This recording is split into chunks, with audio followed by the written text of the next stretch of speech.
How's it going, everybody, and welcome to Link 11 in the Shin Megami Tensei Network podcast. And if you're wondering why we're already at episode 11 and not the Persona podcast and what is going on, we will explain that shortly. But in the meantime, I am your host, Spencer Presley, and joining me is Melissa. Hi, guys. And Will. Hey, guys. And just to address them really quick, Lauren has not died. She's not run away or anything. She will just not be a regular anymore, but hopefully we'll be able to drag her on and have her talk about crazy happenings or whatever in her gaming life to talk. But she's a busy adult lady with adult lady things, being a wife and all that other stuff she does. So for the moment, it'll be the three of us, but there are talks at the moment what we might be doing with like a fourth person or not.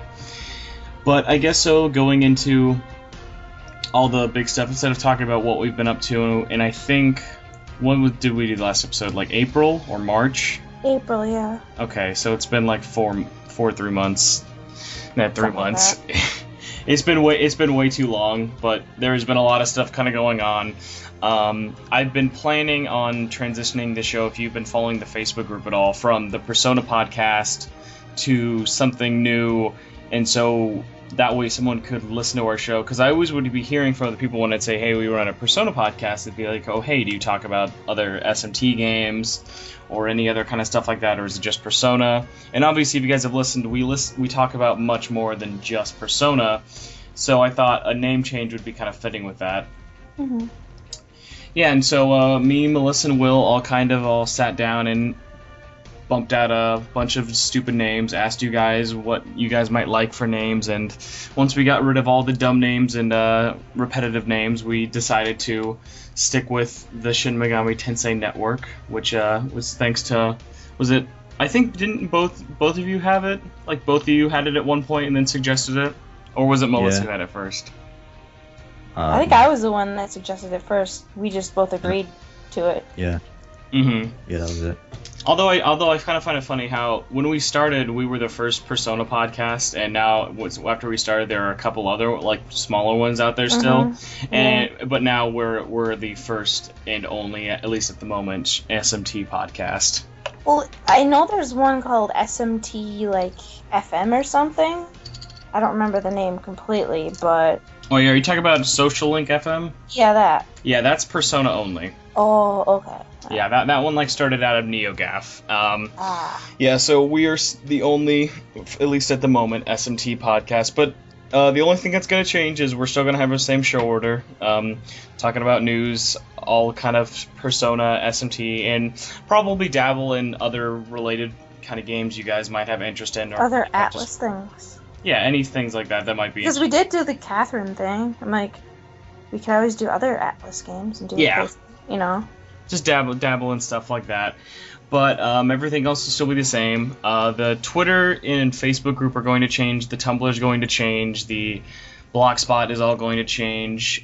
But everything should still be the same. At least, like, if you're following us on Twitter, you'll still be following us. If you're subscribed to us on iTunes, it'll still be the same. I'll just change. It's just going to be the name change. Yeah, so you guys shouldn't have to do anything more difficult. The only thing I think will really change is the Gmail title is going to change, and how you search the Facebook group or the Twitter if you're new, or the blog is going to be different. But I don't think it'll be that hard for all the listeners we have, since the RSS feed will still be the same, so they can just listen to this and find it all out. But either way, that's kind of the same, and once again, I kind of want to say sorry, you guys, for the huge wait. I know you guys have been wanting us to do more episodes more regularly, and I've been wanting us to do more episodes, but just life kind of just gets in the way sometimes, and you have to pick your own life before the podcast life, because hard to believe that the elaborate life of a podcaster does not pay the bills. Am I right, Will? Oh, yeah. And yet he has, like, over 200 games on his backlog.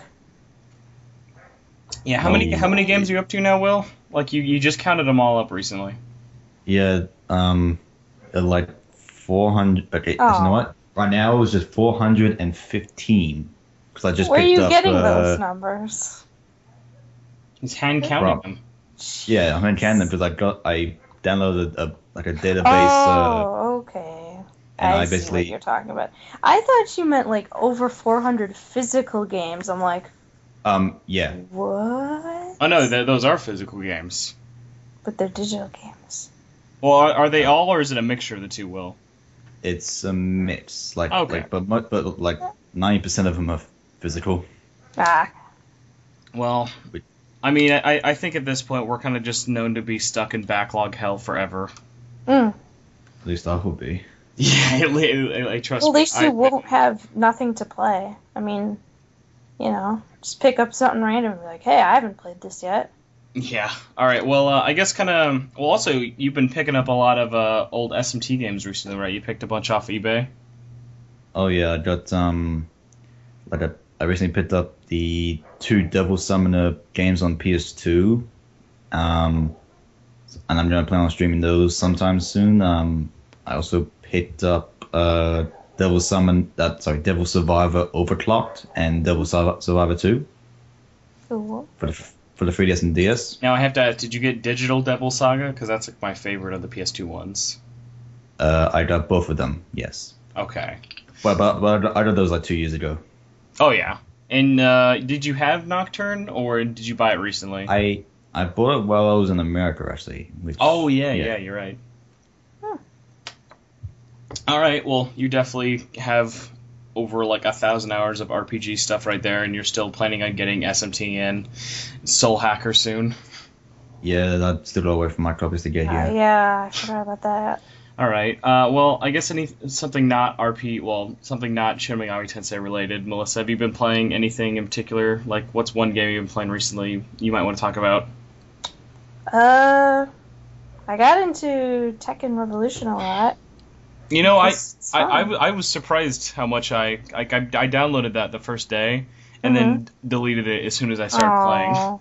But then I started because I thought it was just stupid at first, and it was like, it's just like, because I already have Tekken Tag 2. True. Which but I don't have any Tekken games, so I'm like, oh, it's free, so there you go, right? Yeah, that makes much sense. But then I've dabbled in it a lot more recently, because it's kind of easy just to jump in and jump out and play, and it's just some free easy trophies. But I don't know, what do you think about it? I think it's fun just to play online, just to practice. I mean, there isn't any versus mode or anything. Yeah, that was the big bummer for me. I was wanting a versus mode. And there's no platinum trophy, and they're like, oh, we're adding new characters. But you can't get these characters when you want to. You have to use your gift points. And when you use your gift points, you unlock a random character. So if you want your favorite character, tough luck. You'll have to wait.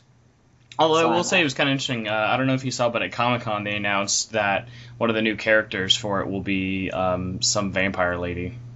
Yeah. What? Like a new original character. It's like vampire. Oh, really? Yeah, something. Yeah, so I think that's kind of cool they're doing that for a new game. But that's kind of cool. Yeah, and I've recently been playing on my Vita a lot of Muramasa Reborn or Rebirth. How is it? It's a weird mixture because I've been kind of debating if I actually wanted to review it or not. I got it a little late, but I've been playing a bunch of it. But I played the crap out of it in the Wii days. And it's really good, and it's an amazing port of it. Like, it looks great on the Vita, but it actually adds absolutely nothing. Like, it plans on having DLC, but it's kind of like... It's like... Why bother if you've already played it? Yeah, exactly. It's like, it adds nothing at the moment. I mean, later on, the DLC might be worth it, but you don't know that yet. So if you've never played it, yeah, it's something you totally want to pick up. But if you've played it on the Wii version, there's absolutely no real reason outside of the only thing new is that there's a new translation. But the old Ignition translation actually wasn't that bad. Yeah. All right, but I think we can now hop into the news. We've explained everything, had a little bit of game talk, and we're basically, since we've missed so many weeks of news, I'm going to be kind of covering all the big topics from last April to right now, which is kind of mid to late July. So I'm going to take the first news story and say Soul Hackers released on the 3DS in North America finally, and is actually going to be releasing in Europe September 13th. And NIS is actually going to be publishing that over in Europe and PAL region, so that'll be pretty nice. I've played, I think I'm like 10 plus hours or so into the game. I haven't gotten a chance to beat it yet. I'm not super motivated to beat it since I've already played like the import version a crap ton, but it's still a really good port. Melissa, did you ever end up picking Soul Hackers up? I didn't. Yeah, it is a very it was a good way to kind of hold me over till SMT4 came out. But at the same time, because I've talked to a couple people about this, people are thinking, well, now that the new SMT is out, there's no real point to getting Soul Hackers. And I was also kind of talking to you about this with Will. They're both very different games. Like, the tone is very different. Like, one is kind of a weird, odd, feudal, but future era setting, while the other one is just very future, techno-centric heavy. Mm-hmm. And they look very different. The music is very different. They're two totally different kind of games, and I'm way too early into SMT to say which one is better, but it's definitely worth a pickup. It's too bad that we actually just missed. There was a sale that Atlas was selling it digitally and physically for $30, which was a total steal. But either way, I don't mind getting it used, honestly. Mm-hmm. Yeah, and so that'll be pretty interesting. And Will's getting his copy soon, so that maybe we'll be able to talk about it. Like, when are you getting it? Like August, you said, Will? I bought it like 2 weeks ago, and for some reason the seller isn't gonna deliver it until like early August. He's delivering it personally. I would hope not, because it was all the way from the US, and I don't want to imagine him paying the $600 plane ticket just to get here. Yeah. All right, well, Will, do you want to take the next news story, since this is most relevant to you? I guess. Persona 4 Arena finally got released in like the power regions, and so it's it finally came. But from what I've been seeing, I'm not sure if many people are still actually interested in playing it. I see every time I hop in, I see one or two European only please. Really? Lobbies. Well, yeah, I think mainly it's due just to cut it back on lag and all. Yeah, because lag, and also differences in experience. Maybe. Oh yeah, very true. Because they pretty much have like three-fourths of a year like practice in front of like European people. But like, well, didn't it like finally come out like a month after you finally got back? Mm-hmm. A month after I finally came back and actually imported the game and a different region console. Yeah.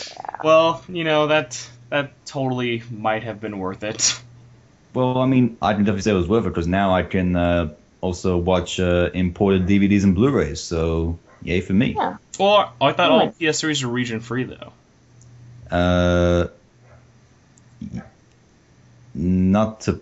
Oh, no, you're right. Yeah. I forgot, P4A was region locked. Mm-hmm. I always forget about that, since region locking has been like such kind of like a big hubbub recently with all the new consoles. Yeah. Yeah.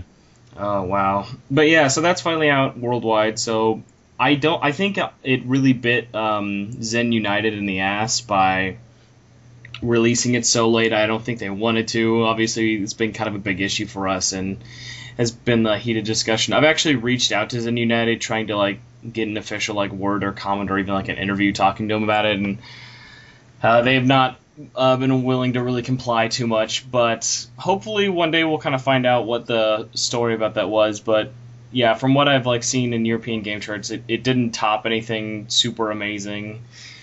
But I mean, at least we should be happy that it's out and now everyone can play it no matter like where you live. Yeah. All right. Well, Melissa, you want to get the next P4A story? Sure. The P4A Design Works art book comes out in August 13th for $39.99 in North America, and I believe Udon is publishing it. Yes. Mm-hmm. So basically, it's just like an art book of different artwork from Persona 4 Arena that you may or may have not seen before. So just like probably official artwork, concept stuff. But a good way to kind of describe what it's like, because it's not like a normal art book. In case anyone's never seen these design work books before. Yeah. It's the way they're more kind of set up is they're obviously really full of art and stuff. But if you look at the Shin Megami Tensei design and strategy book, like the first little bit since it has like a lot of concept art, but at the same time it has a lot of developer notes, it's more like that, where it has kind of like a commentary going along with the whole book. Yeah, I have the same thing. I have the same kind of book with the Persona 3 one. I really hope they release one for Golden sometime because they put a lot of really cool art into that game that I know a lot of people haven't seen. I got the one that's the artist for the Persona games. I forgot. Oh yeah, like doesn't it have like Aegis on the cover or something? Mm-hmm. Yeah, I got that one. That was a cool art. Yeah, I got that one as well. All right, well, Will, do you want to take this one since I know absolutely nothing about this anime, at least so far? Will. Oh, me, okay. I guess Devil Survivor 2, the anime is just like fully released in Japan and is being dubbed by Sentai Filmworks later this year. Mm-hmm. Yeah, that just kind of shows how bad of a job we did. Like, by the time we stopped recording, Devil Survivor 2 just started, and then by the time we're finally back, the series is finished up. Yep. We missed its whole lifespan. But you two have actually seen it, so do you guys kind of want to like talk about what you think about it so far? Sure. Yeah. So far, it looks like good. And like I think it looks a lot better than Persona 4 anime. Mm-hmm. Like maybe do you think that might be due to the fact that it's got like a shorter amount of episodes, or what do you think? Because it's the same people. It is the same people, but I feel like maybe the animation is a bit better and the pacing is a lot faster, I'd probably say. Either that or the art style of it is a lot better than Persona 4's maybe. Mm-hmm. Well, I mean, they don't have any popped collars, so that's kind of hard to pick. Nah. I don't know. All right. Well, I'm trying to decide whether I want to watch the dubbed version of it first, like I did with Persona, or just watch the Japanese one. So I think I'm going to give the first 2 episodes a shot, like I did with Persona 4. And if it's kind of whatever, then I'll just watch the subbed version. But if it's interests me, I might just wait for the dub, like I did with Persona. Melissa, like, what do you think about it though? I think it was pretty good. It's just the fact that when I was watching it, I was kind of just having it on in the background and not completely paying attention to it. Well, because I don't think like neither of you two have really played the Survivor games, right? Well, I have the first one when I got it when it first came out, but I haven't completed it yet. Mm-hmm. Yeah, I just recently bought the 2 Devil Survivor games, so I'm kind of holding off on the anime until I've completed the games. And I don't have a second one at all because. Are they coming out with a version of it for the 3DS? Yeah, it's not announced for America, but they have announced that they're making Devil Survivor 2 Overclocked in Japan. Mm-hmm. Yeah, called Break Record. Yeah. Okay. So I might as well wait. Yeah, hopefully it comes out. I mean, if we get it as a downloadable game, big deal, right? Mm-hmm.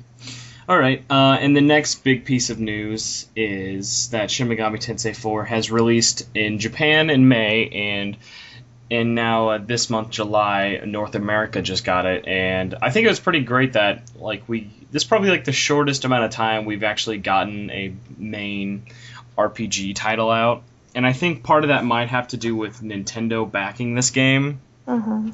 I think just like when you kind of look at it, it's like there's no actual normal edition of this game. It's by itself is like the most expensive normal price 3DS game at $50, but when you think about all the stuff you're getting, the over 170-page art book and strategy guide, which is really nice. Like, it's nice, but is it complete though? No. It's for like the first third of the game or so. I figured that because it only goes up to like level 30 or something in here. I'm like, that can't be the end of the game. Yeah, it's not the full guide, but when you think about it, it's better to get nothing for free. Mm-hmm. I mean, it's better to get something for free than nothing at all, because I think the last time I saw... I was going to say, I'm pretty sure everybody gets nothing for free.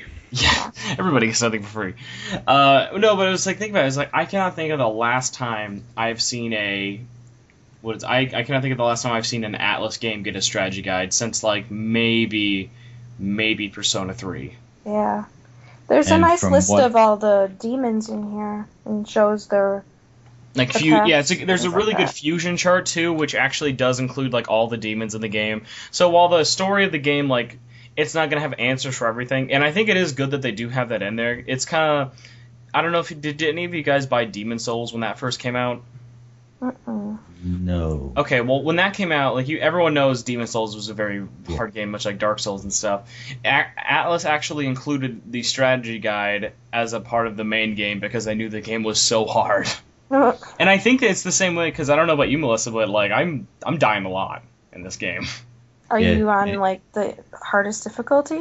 I'm on the normal difficulty. I'm not gonna. You didn't switch? No, I'm not gonna switch down. Did you switch down? Well, I did, but that was before I realized that I really should be using my skills. So were you just talking to all the demons, not getting into any fights?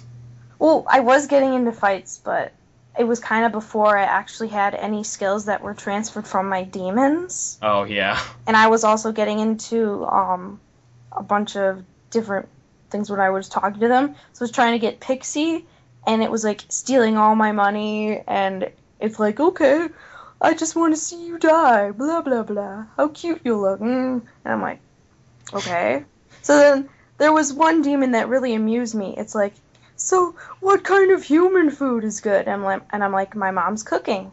And it said, are you kidding me? What about Dad? Give Dad some credit. All the demon talks are hilarious, but the one kind of thing about it's like a catch-22. It's like they're really funny and random, but it kind of screws you over like how random it is though, because you never really know, and it makes sense because no one's really gonna know how a demon acts, but it's just kind of silly, all like the little nuances and stuff they have. Mm-hmm. But yeah, I've been hearing from a lot of people that it's extremely hard. But before we go into more SMT thoughts. How far did you get? I am just I just got out of the first dungeon. Mm-hmm. And he's in debt. Oh no. When I was talking to Will yesterday, I even have this recorded actually. I might just throw this in. It was me dying for the first time, and I was like, "What the heck is going on?" And then it was the I cannot remember the demon's name, like who like at the river Styx, who like says, you know what, I'm just so sick of people dying here. Just pay me some money and I'll just let you go back. It wasn't the Minotaur, was it? No.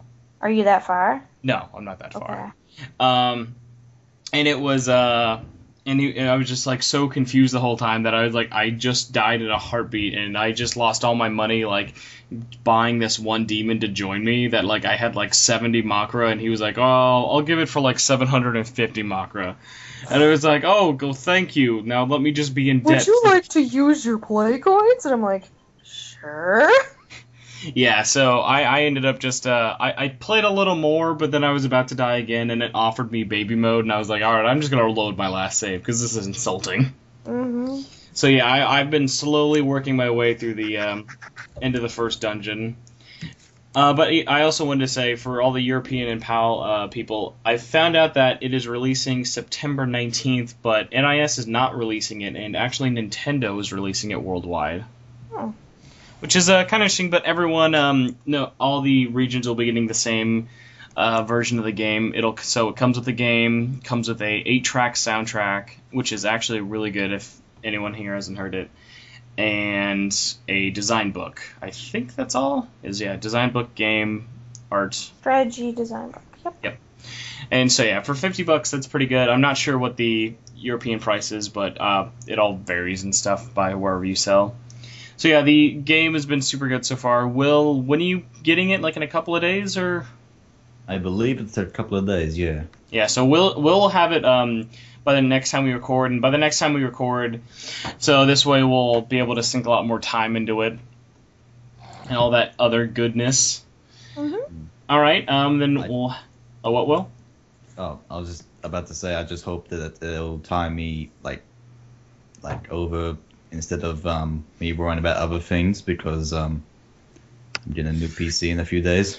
Yeah, trust me, it'll definitely tide you over. Although I gotta say really quick, I don't know about you, Melissa, but I'm actually surprised how good the game actually looks like 3D-wise. Mm-hmm. Like, it looks pretty much up there with like the kind of models they used on Persona 4 Golden. Mm-hmm. Yeah, I agree. Which is very surprising. See, it sounds a bit interesting to me that like a lot of the Shin Megami Tensei stuff's been releasing on Nintendo like recently, and even they got the crossover game. Yeah, like the crossover game's gonna be up on the Wii U, and it's like You know, it's like, is this a sign that, a lot more games are going to be up on those consoles? Well, did you see there was kind of an interesting article that I don't know why it caught fire, but has been kind of going around the past day or so, where someone said that Nintendo was buying Atlas. Oh, that article. Yeah, I saw that article. That article, it leads into our last news story. I guess we'll just go into it now since the last one. But in case I wouldn't say that article is a reliable source. Oh, but, no, not at all. Yeah. I read it and I clicked on it just as fast as I heard it. I was like, what? Like, really? Because it's not unbelievable, but the fact that they would just do it so quickly was ridiculous. And then you realize that it was just one big old article that's just like, doesn't it seem like it'll happen? And then I was like, okay, never mind. No. Irrelevant. But Just because Nintendo's picking up their games doesn't mean they're gonna buy them right now. yeah, you know? it's like if you're running on that logic, Nintendo would have bought Platinum. Yeah. Yeah. So yeah, but either way, the big issue that this is all around, though, is Atlas's parent company. They're owned by a company in Japan called Index Corporation, and Index Corporation has been under quite a bit of a scrupulation for the past year or so of some shady business dealings. And what was it we were talking about? Well, they now are 2.45 billion yen or dollars in debt. Billion yen. Billion Which yen is- in debt. Which is like 200. I think it was like 20 million, something like that. Yeah, so they are definitely in a lot of trouble. Like, we're talking like THQ level of trouble, if you guys know. And they're probably going to have to start selling off a lot of assets and whatnot. But in case anyone is worried right away, or doesn't know, Atlas, we're talking about Atlas Japan right now, who's having all these issues.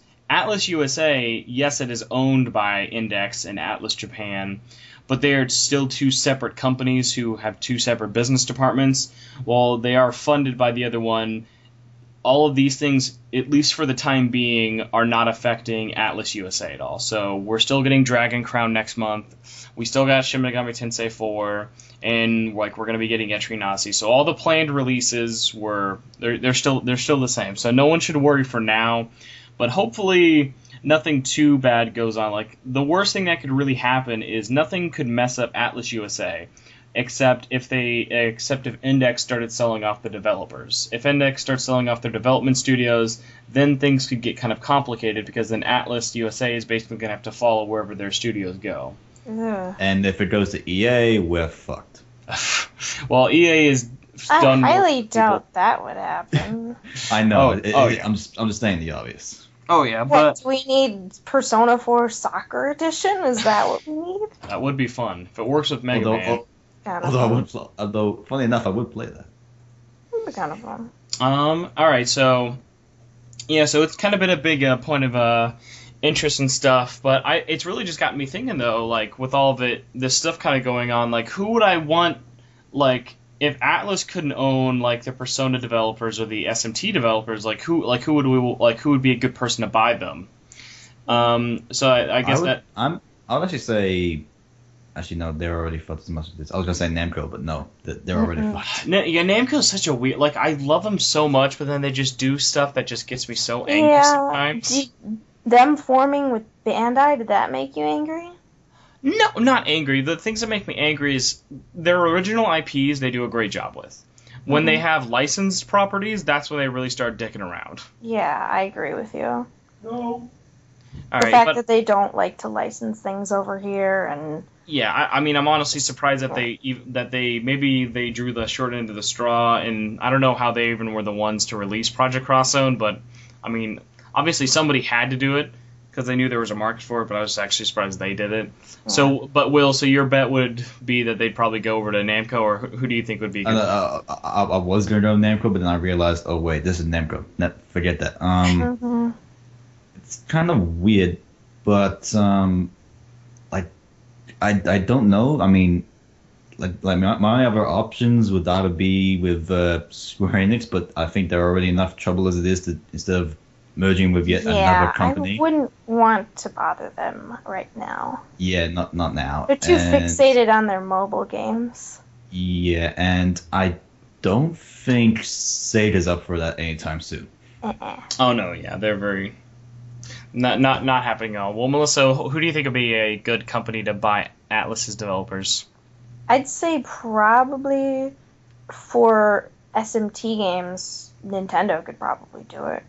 I mean, despite the rumors, they did basically promote SMT4 a ton with a whole Fire Emblem and SMT register thing on Club Nintendo where you get the $30 credit. Which was a fantastic deal. Mm-hmm.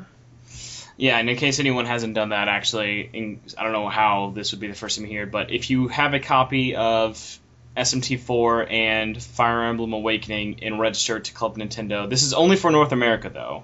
Yeah. So if you do that, you get 30 Nintendo eShop bucks. So pretty much pays out. Like Fire Emblem's 40, so spend $90, get $30 for free. Yeah. Not awful. So you can totally get Legend of Zelda Oracle of Ages and Seasons if you didn't already do that. Mm-hmm.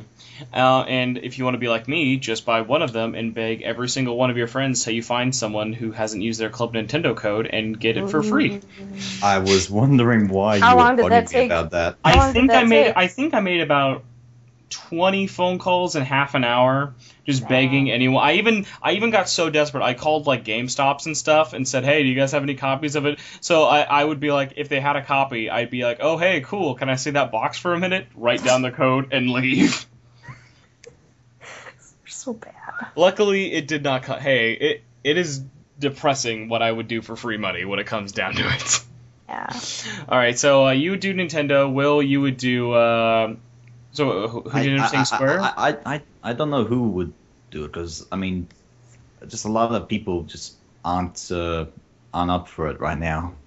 I don't think unless they get a decent good deal when it comes to buying the developers. Well, you could also think about some of the smaller ones. Oh, I mean, not the small, like kind of like they're smaller but larger. Like there's like NIS has gotten a lot bigger worldwide name. What about XC? I guess. Yeah, like it wouldn't be Xyz I think is a bit smaller, but I wouldn't be surprised if I think what is NIS like Nippon Ichi, like they're big Japanese, so I wouldn't be surprised to see if they bought them. But my personal pick for who should buy them, I think that would be the smartest decision at the moment, because a lot of people were thinking, oh my god, if Nintendo buys them, yeah, they have SMT on Fire Emblem, which honestly is so early in development that if they got sold, no one would really like know about all that. Like, I mean, no one really like. Yeah, it's a cool idea for a game. It'd suck if it went away, but not really happening. Like so far, like it's still pretty early. Oh, what? Yeah. I think maybe level 5. Oh. Maybe they're kind of a weird one though. Like in terms of like if it's not Layton.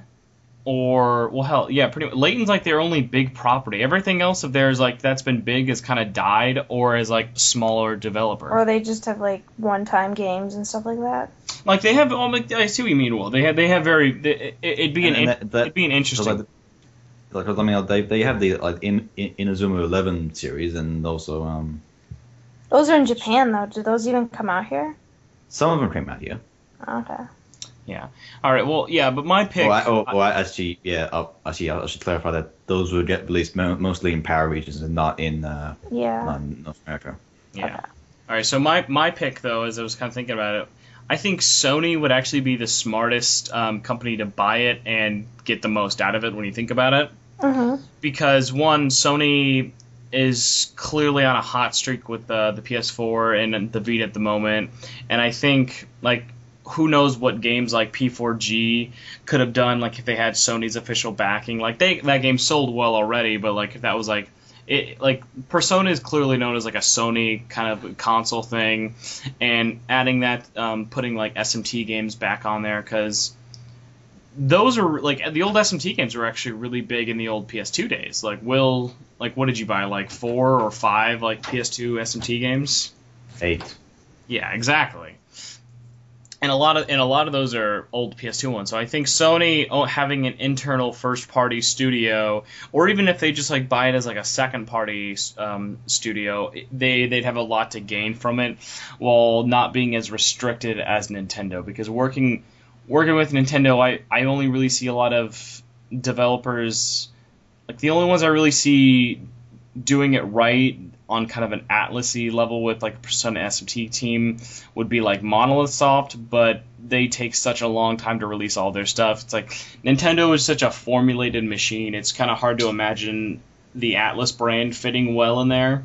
But I don't know, that's just me. So, but that kind of leads into our Evoker of the week. We're still going to keep calling it an Evoker just because I enjoyed the word that we can use the word evoke or whatever.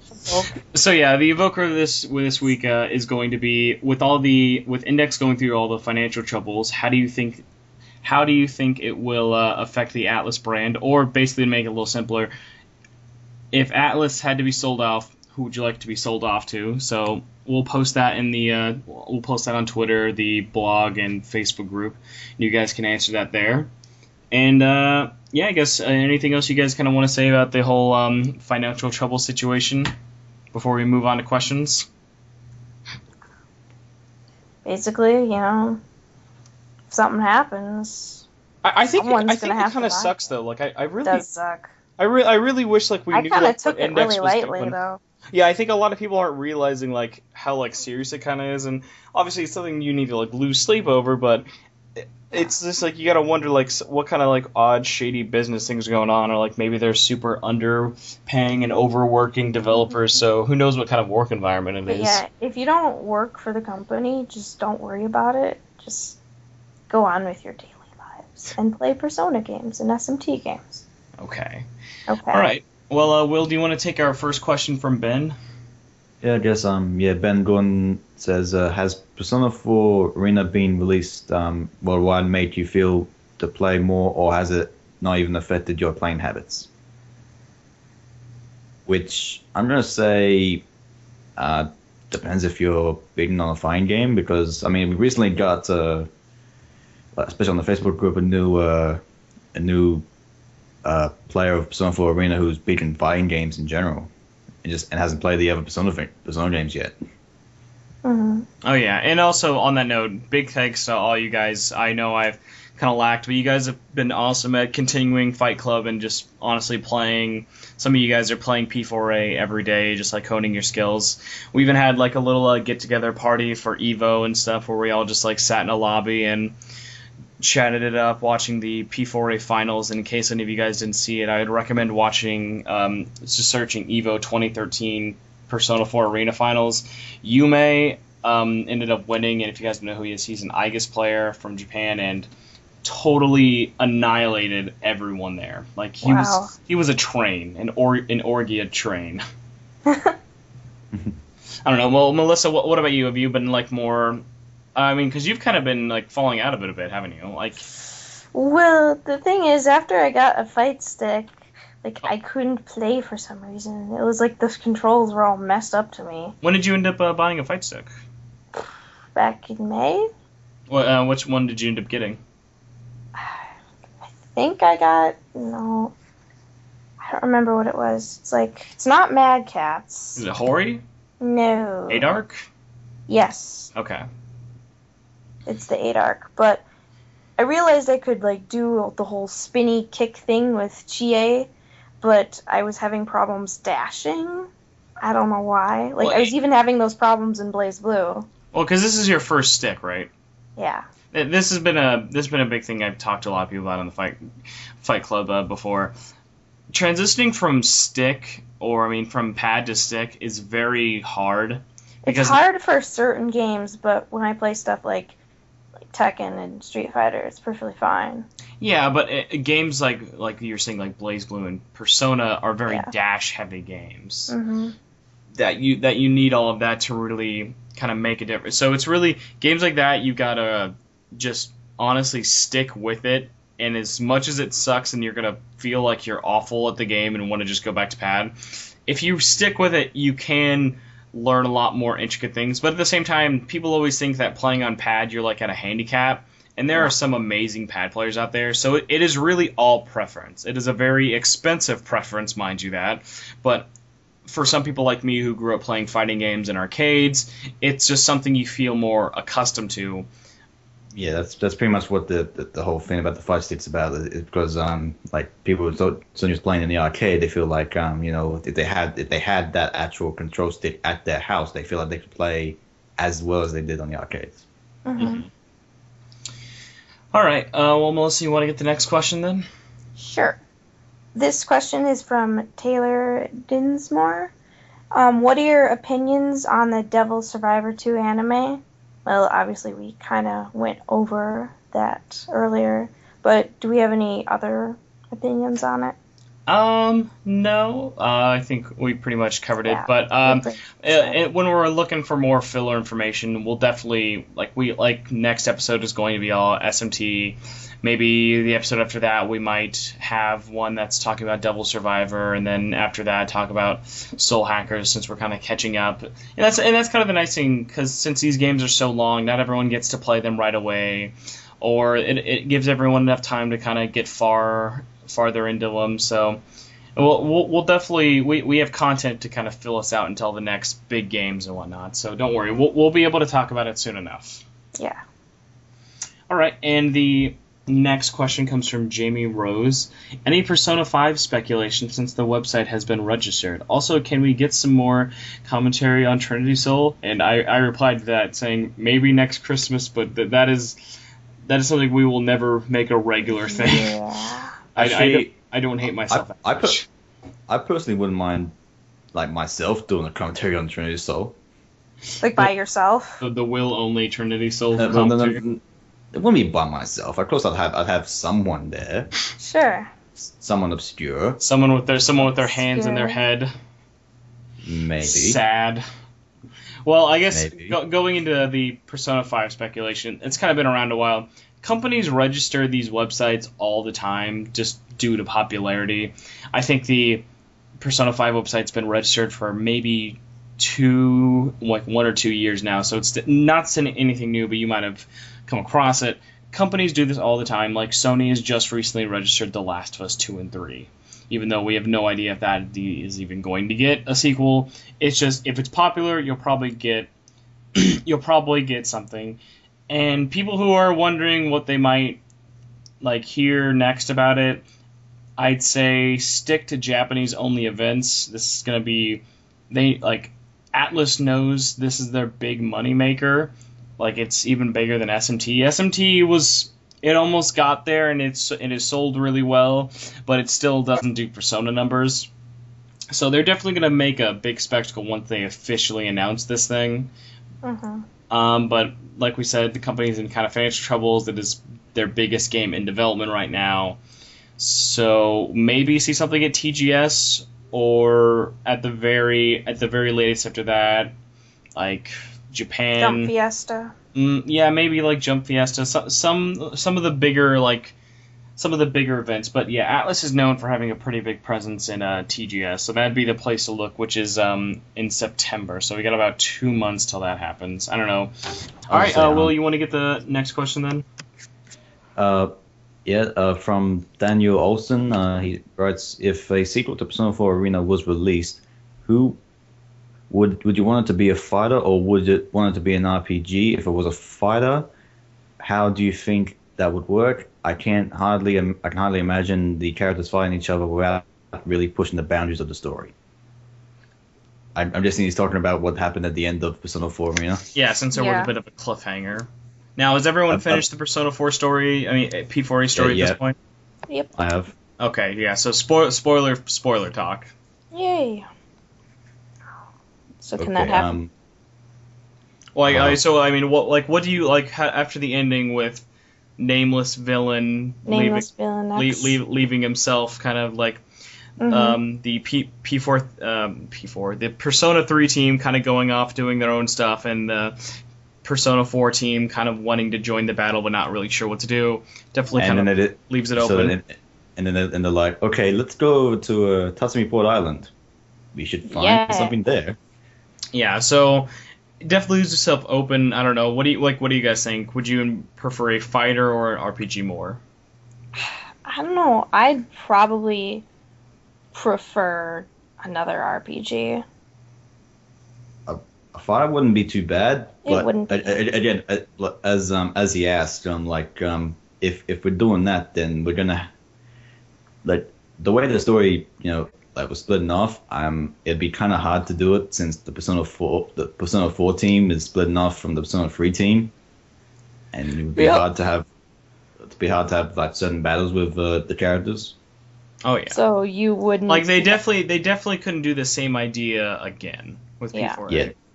Because with P4, I would say- even with P4A, I think they were even kind of stretching it. They're like, Oh yeah, they were really stretching the if idea. they wanted to do another P4A kind of thing, they could do it, but just not have a big storyline that connects to the first one. Just be like, oh hey, Persona 4 Arena 2, new characters, not really related, just to, upgrade kind of thing, I would say the only real way to continue the story and have it make any sense would have to be ditch the whole RPG idea and have ASCII's, not ASCII, have Arc System Works make. They're not really known for continuing a story via DLC, so it'll most likely be another one. So let's say for the time being, it would just be called like a 1.5 sequel that extended the story, kind of like how Blaze Blue had all of its little mini sequels. Like I'd probably expect to see something like Persona 4 Arena Golden, like something like that, like a refined edition of it. Mm-hmm. And I really think like it would just maybe continue a lot more, because even though all the fights were inside the TV world, there was a lot of story that took place before, during, and after outside it. That was just like hell. For example, all of Igus's stuff. I mean, Labrys. They could actually redo that whole thing and put animation in there if they wanted to, if they would extend the game. Yeah, so they could continue that, have some outdoors. Well, obviously not outdoor stages, with the fact that, they have non-TV stuff. Yeah, non-TV stuff. They could do some interesting stuff, like have a midnight hour stage would be kind of cool for the Persona 3 people. They could also have a stage where Labrys could fight those robots. Yeah, there's a lot of stuff that could possibly happen, but at the same time, like, while that's the most plausible one, at least in my opinion, you have to think Arc System Works is crazy busy right now. They are working on the patch for Guilty Gear Ace. I think it's Guilty Gear Ace AC R Plus. The Vita version and arcade one just got patched, and now they're putting it on consoles. Oh, I thought you were talking about the brand new one. No, yeah, and they're working on the brand new one. They're working on like XXX, and it's Zerd, some weird. Yeah, it's Xrd, but it's basically because they can't just put XXX. Woo. And then at the same time, they're working on Blaze Blue Chrono Phantasm, so all of that stuff. And actually, well, now that I'm thinking about it, they also announced a new fighting game like 2 years ago, maybe now, that looked like a fighting game. It was, yeah. Because I thought there was something that was connected to Blaze Blue, but it might have been like some sort of visual thing. It wasn't a fighting. It was a visual novel. Yeah. Oh, it was a visual novel. Okay, visual so yeah, novel. that takes up a lot less time then. Yeah, so they have a lot of projects, but I wouldn't say it's totally out of the spectrum, since P4A sold pretty well. I don't think as well as anyone really hoped for, but so yeah, there's definitely possibility, but I wouldn't say get your hopes up for a RPG. Sticking with the fighter is the most realistic thing. Unless they do what some people are speculating, in which they have that story be the Persona 5 story. Yeah. Maybe that would be, because it does seem like they are leading into that, but I'd be surprised for them to make P4, P3, and P4 lead into P5. That'd be cool and something very new. I mean, because it's not impossible, because like even Persona 2 had characters playable from Persona 1. Yep. All right. Well, Melissa, do you want to get the last question then? I was going to say something quick. Oh, yeah. Here you go. But the fact that they would say that people want Persona 5 to be about what happens after Persona 4 Arena. The end of Persona 4 Arena, I don't think it should be the continuing story into Persona 5, because I don't know about you, but I'm kind of getting tired of these characters. I mean, as much as I like them, I'd like to see some new characters, a new protagonist, new villain, everything like that. You're treading on some thin ice. I'm treading on some thin ice, but I understand that, but I'd like to see some new characters, fresh faces. Well, I mean, yeah, they probably will too, I'd say. And I know people are saying that the villain from, Persona 2 is supposed to maybe come back. I mean, I would actually be more interested to kind of see characters from Persona 1 and 2 tie into the story as well, outside of, since they're tying into, since they're tying 3 into 4, if the whole story could end up being, if the whole story could kind of lead into one thing, I'd be very impressed by that. Yeah, that would be pretty cool. All right. I mean, there's even certain hints that some of the people from Mitsuru's crew is part of the previous Persona games. Oh yeah, definitely. All right, well, Melissa, you want to get the last question then? Sure. Aaron Hodgins says, "Hey guys, love your podcast. What new innovative features would you like to be included in regards to social interactions and free roam in Persona 5? I mean, I would like to be able to choose where to take people and have fully explorationable town instead of a picture on a map." I think it'd be nice to, before we get started, I think as cool as it is to have full free roam, that would be cool. I would still want the option to have instant traveling via map. Yeah. Because running around everywhere can get pretty annoying. Yeah, tell me Persona about 3. it.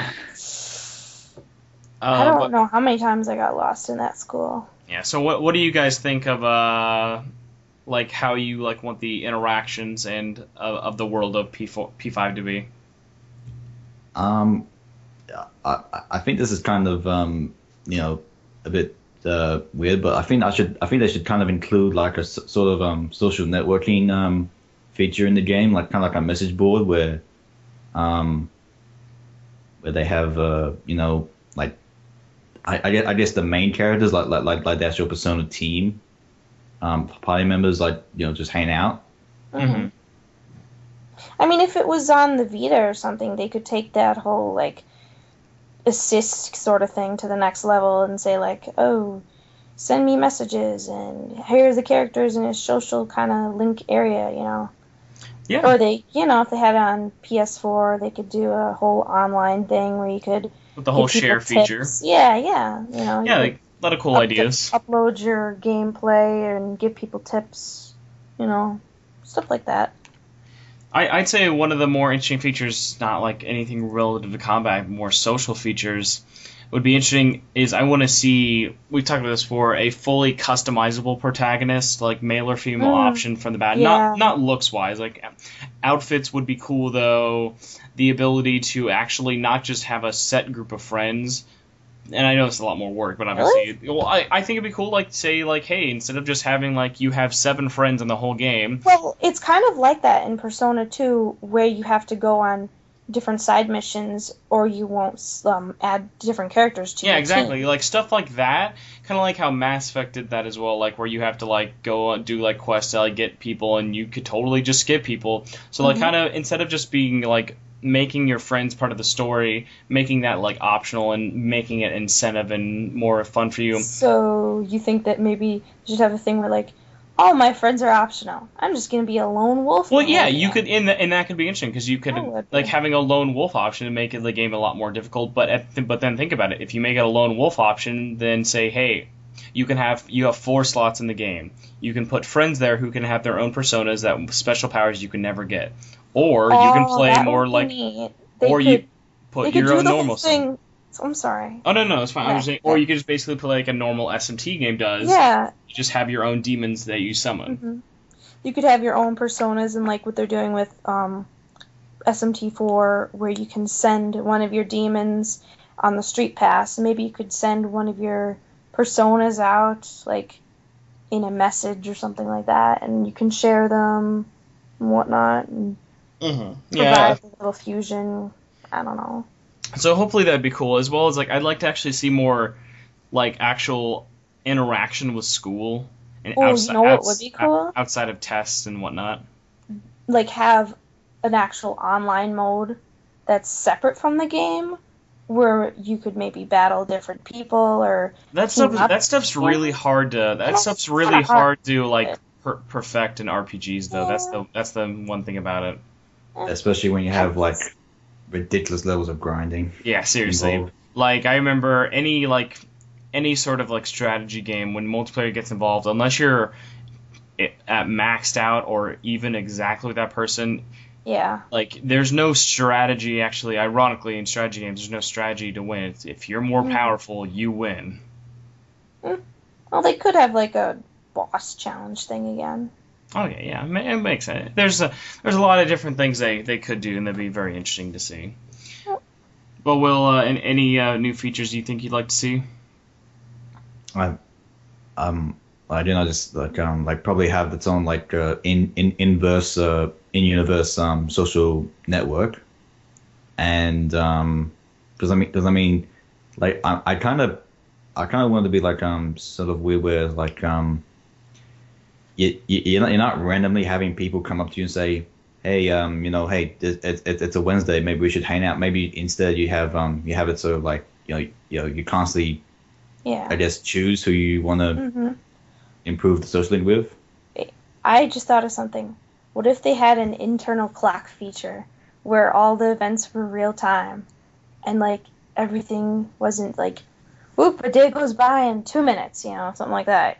Your day would just go by in like real time, and maybe the game could be shorter, could take place between maybe 2 months or a whole month or a week. It's like some Animal Crossing mixed with RPG. Sure, why not? Yeah, but people would hate that. Yeah. I know people would hate that, but I'm just saying, if you made the game on a shorter time span, it would be a little interesting, but obviously the game won't be like that, so no. Kind of like what the last two do, where they just had it, where it was like, okay, the main character comes out, the powers to be gives them 1 year to do their main quest, and then that's it. All right, well, thanks for the awesome question, guys. All those questions were from our Facebook group, so definitely big props to you guys for asking us some good questions that weren't just all Persona 5 related. And that pretty much wraps this up for the show, so we're going to be kind of winding down now. Also, the music we'll be using at the end of the show comes from a track Melissa picked out, so if you want to kind of talk about it a little bit, since you know more about it than I do, since you pointed it out to me. This one, let's check it out again. This is a not Persona, gosh darn it. It's a Shin Megami Tensei 4 fan-made OST called Lucifer Battle Phase 1. Basically, it's just a fan-made version of a song that someone made. Yeah, this was before the game came out, yeah. So, I don't know if there's an actual complete OST, but they made a pretty good song. I think it's kind of interesting. I think it's sort of interesting though. Like I saw, I'm slowly dying here. I thought it was kind of interesting though, because I know a lot of fans do this when they're really excited about a game, that they know the kind of tone that most soundtracks kind of take, and they try and make their own version of it, which is almost, I think, cooler in a sense than remakes. Yeah. Which is why I thought this was pretty cool. Funny you mentioned that, because there's a certain YouTube channel that has so-called Persona 5 OSTs. Oh. Well, I think we may have to play those sometime. Cool. Oh, hell no, they're terrible. Oh, never mind then. They're awful. What is it, them playing their made-up songs that they made on Mario Paint? Well, Mario Paint's got some pretty damn good songs. Yeah, true. But they could be on Mario Paint, but they could just be like 3-year-olds trying to play Mario Paint. Maybe we can get someone who listens to the podcast to make a Persona song in Mario Paint. Yeah. I'm sure there are already some there, but we gotta have like a Persona podcast or SMT Network fan do something cool. Although I'm serious, playing Project Cross Zone to SNES Live. Yeah, let's say it's like playing Project Cross Zone for the past week. The only like track of soundtrack I've actually been listening to is Dimitri's theme from Darkstalkers. That's the only one that I've been listening to. That music in Darkstalkers is really good. If only the actual game was good. It's not bad. not my cup of tea. I know it's not your cup of tea, but obviously there are other fighting games out there, and not every fighting game is for everybody. It's true. I mean, hey, if all fighting games were the same, then why bother having multiple franchises? True. Well, money. But yes, true. All right, well, I guess we're going to kind of wind up or wind down, whatever we wind in any direction. But either way, I just want to say thanks again, guys, for listening and sticking with us and not just getting bored and throwing us away in your iTunes feed. So it means a lot. And I guess now we'll just be promoting all of our stuff. So remember to follow us. This part's going to get a little complicated, like I said in the beginning, since we're transferring names. We will no longer be the Persona Podcast anymore, and now going to be the Shin Megami Tensei Network. Yeah. But I did think it was kind of interesting. We were just talking about this before we recorded. It's pretty much been a year, like almost to the day of when we started the Persona Podcast. So it's kind of weird looking back now of where we started and kind of where we're at now. So I just kind of wanted to thank all you guys for subscribing to us on iTunes, rating and reviewing us. That stuff really helps. Following us on Twitter. We got over 100 Twitter followers. We have over 100 people on our Facebook group. So I just want to say thank you guys for being such awesome fans, and it really means a lot to us. How weird is it to think that like over a year ago, this asshole comes into a Skype chat and says, "Hey, you're a fan of Persona, so am I. We should do some podcasts." Let's do a podcast. I'm like, well, I okay. don't like to talk about Lauren when she's not here. We really shouldn't talk about her. Terrible. Like that. I was talking about you. All right. All right. So yeah, so for right now, in terms of following us, if you haven't subscribed to us on iTunes, by the time this podcast will be out, we should be all changed. But so if you're not subscribed to us on iTunes or the RSS feed, you can find us by searching. If the Persona Podcast is still around, maybe that'll lead you to it. But if it doesn't, the new one will be Shin Megami Tensei Network. And following us on Twitter, I'm not sure what we'll end up picking, so all the Twitter and stuff and the website domains will be weird. So it's basically follow the iTunes, rate and review us, and for the Facebook group, everyone who's in the Persona Podcast group, that name will change, but all the members will still stay the same. So if you're in there, all this info will be posted and whatnot. So it'll be a little less confusing once I have everything all finalized. And the new name will be up by the time we do the next episode and whatnot, so finding it shouldn't be too hard. And also all of our normal websites we tell you guys to check out gamingunion.net, Anime Pantry, definitely check out Atlas USA. The Tumblr will be getting updated as well, and now I guess for our personal Twitters and stuff, Melissa, where can people find you? They can find me on Fatal Flare, and you can also follow Anime Pantry on Twitter. Just got a lot more content to look at. And also there's Persona Podcast, which will be SMT Network pretty soon. So follow everything, follow the Tumblr. You got it. All right, well, what about you? On Twitter, Bonus290. And if you follow my twitch.tv/Bonus page, I'll be streaming some those Shin Megami Tensei games very soon. Well, hopefully, maybe we can do some SMT podcast live streams and see how that goes. Yeah, It'd be kind of interesting. Have maybe we can start a character with the community and have a ridiculous name. Just be so which demon should we contract with? All the ones that are phallic shaped. The whole phallic shaped team. Wait, what was the one? The one that was a reference to Nicolas Cage or something? The Wicker Man?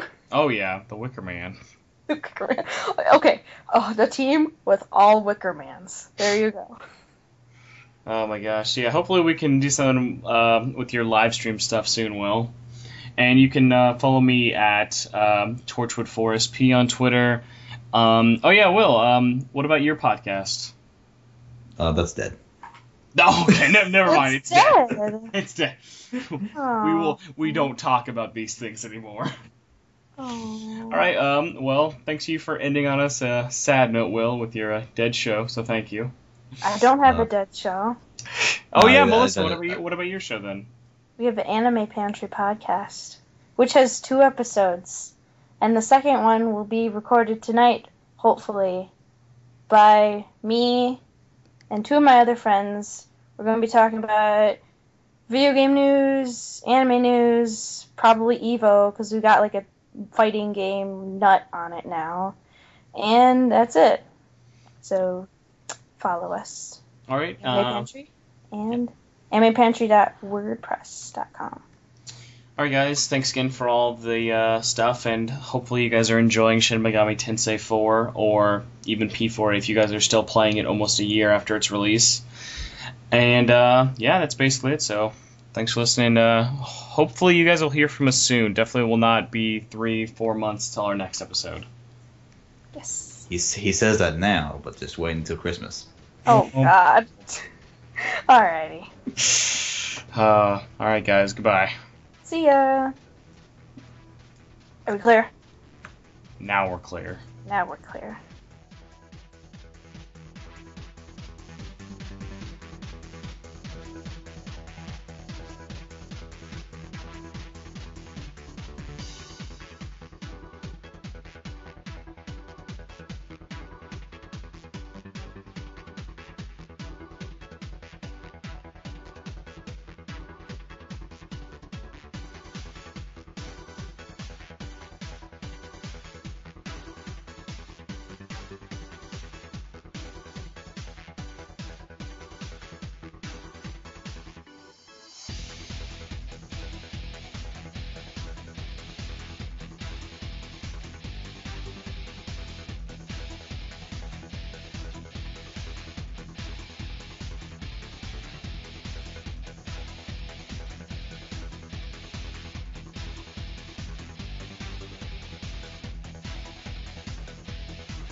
And I didn't want to mention this, but this was actually episode 11.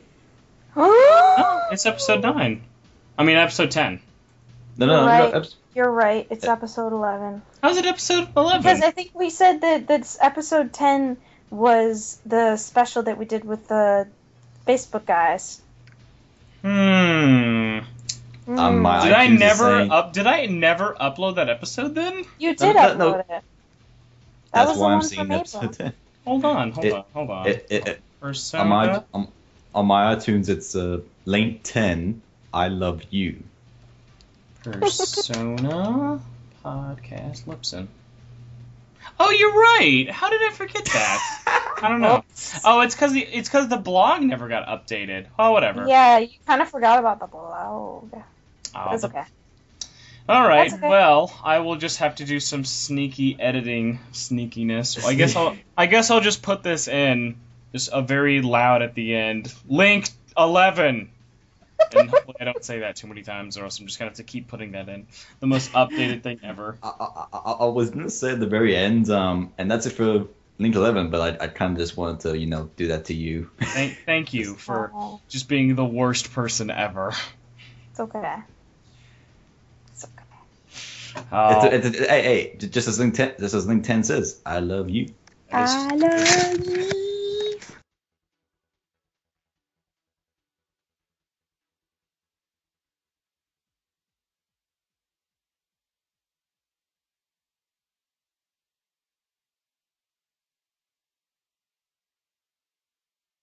Fantastic. Oh, what's that? So I just died for the first time in SMT. This is kind of weird. Okay.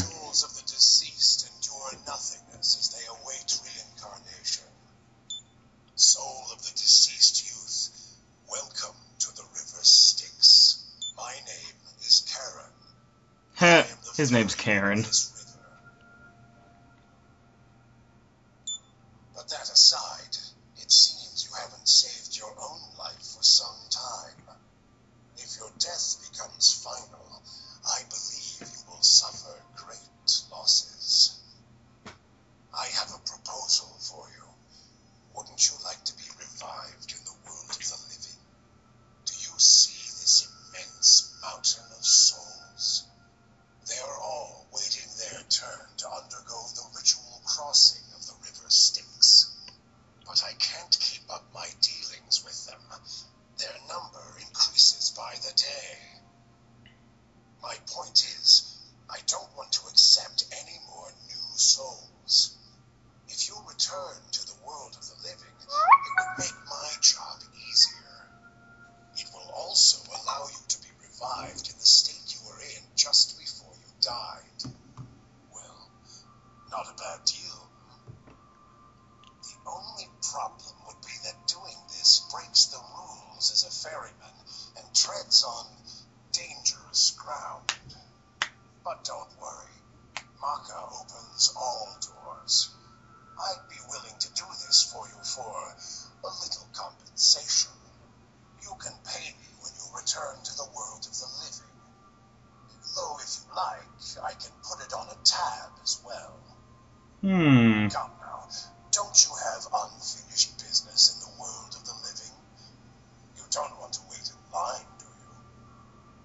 I'll need this much Maka to revive you in the world of the living. Do we have a deal? 704 Maka. I got $49. I wish to be revived. I'll wait my turn.